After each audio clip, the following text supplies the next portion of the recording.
welcome na naman dito sa aking channel. At eto, bagong-bago na loan app na naman. Itong i-share ko sa inyo mga ka-ins review. Grabe talaga, napakarami yung mga bagong loan app na nagsisilabasan nga sa Google Play Store and sa App Store. At ang hirap tuloy i-check kung ano ba yung loan app na unahin dahil nga napakarami.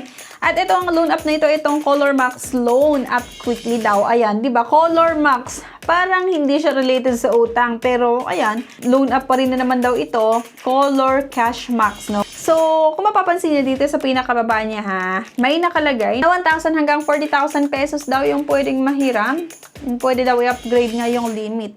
So, bago ko na naman sinubukan nga or subukan na utangan itong Color Cash Max, ay mag-check muna tayo sa SEC kung ano nga ba yung status ng loan app na ito. Registered kaya. So, nung nag-check nga ako sa Securities and Exchange Commission, ito siya mga ka-ins review ha, yung Color Philippines Inc. So, itong Color Cash Max ay naka-under siya ng Color Philippines Inc. So, ayan siya mga ka-ins review. And registered naman itong loan app na ito sa Securities and Exchange Commission. Yung status dyan sa baba ay registered. So, sa mga previous kasi na nagawan ko ng aking honest review, bali yung status ng company ay delinquent. Pero itong Color Cash Max ay registered. Kaya lang kasi, may problema lang tayo dito sa secondary license to operate nila. Secondary license, puro none. So, yung license number none, type none, date issued none, at yung status ay none pa rin. So, kapag kasi ang lumalabas sa status ng isang company, doon sa part ng secondary license ay none, ang ibig sabihin ay registered nga o totoo naman na registered sila sa Securities and Exchange Commission, kaya lang wala silang secondary license para makapag-operate as lending or financing company. So, ang secondary license kasi mga ka-ins review ay kailangan ito or kinakailangan ito kung ang kumpanya nga ay nagpapautang o di kaya tumatanggap ng investment or may financing or lending services. Kaya nga, kung nagpapautang sila, pero walang secondary license, hindi sila authorized ng SEC. So, itong loan app na ito ay hindi autorisado ng SEC kasi nag-check nga tayo mismo sa SEC app, wala itong mga secondary license para makapag-operate. Pero, yun, nag-ooperate sila kahit hindi authorized nga. So, posible kasing risk ito sa borrowers o sa investors. Kaya nga mga ka-ins review, nagpapaalala ako or lagi ako nagpapaalala na sa mga inuutangan natin, ugaliin din natin na mag-check sa SEC kasi nakakatulong din naman sa part nating borrower. Okay? So, bago nga tayo makautang dito, kailangan nating masagutan na naman itong mga personal information like yung province of residence, city of residence, residential address, and so on. Next nga yung work information, yung credit standing. Parang ito yung basehan nila kung papautangin ka or isa sa mga basehan nila kung papautangin ka ba or hindi. Have you had any overdue orders in the past month? Maximum overdue days in the past month? And total borrowing in the past month? And the number of loans in the past month? Okay, so puro no loan yung nilagay ko dyan ha. At ito, kailangan nyo makapag-upload ng isang valid government ID.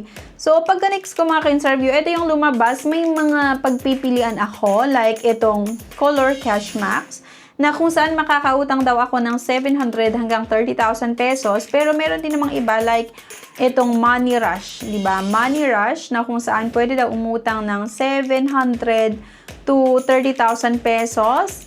Meron nga daw itong 0.8% lang na interest. Okay, so dito sa dulo ng aking loan application, ang first loan offer nga ng loan app na ito daw sa akin ay hanggang 10,000 pesos. Totoo kaya ito? So, ayun na nga pala mga ka-ins review ha. Kung may experience kayo sa loan app na ito, sana i-comment nyo po yan para mabasa ko at mabasa din ng mga iba na nagbabalak palang subukan na umutang sa loan app na ito.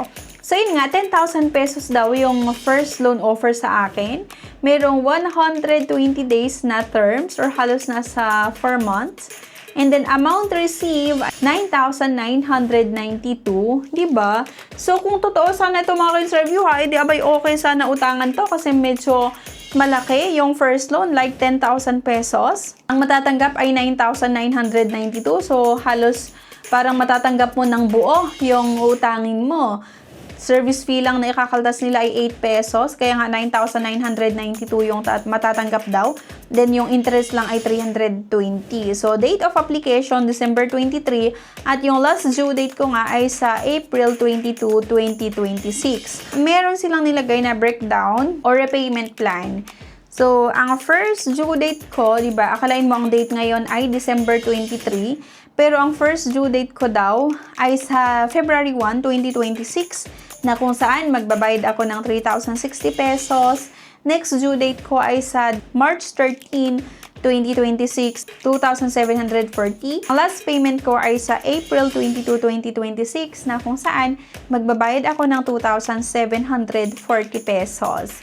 So, yun nga mga ka-interview, okay sana ito utangan kung totoong ganito talaga yung repayment plan nila na nag-o-offer ng halos 4 to 5 months na terms. Pero totoo kaya? Yan yung tanong. So, yung loan application ko kasi sa loan app na ito ay na-decline. Di ewan ko ba, bakit kapag ang inuutangan ko, itong mga ganito ba na kahit papaano mataas yung pwedeng mautang, like 10,000 pesos, mas mababa yung service fee and interest, puro declined yung loan application ko.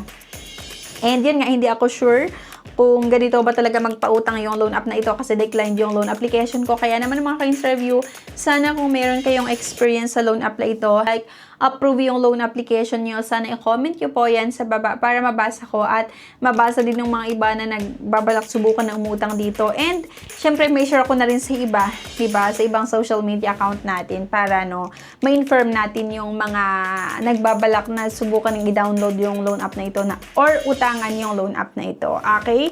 So for me lang ha, kung ganito nga magpautang, na medyo malaki yung pinapahiram sa first loan, mababa lang yung kaltas, halos matatanggap ng buo kasi 8 pesos lang yung ikakaltas at matatanggap ko daw yung 9,992.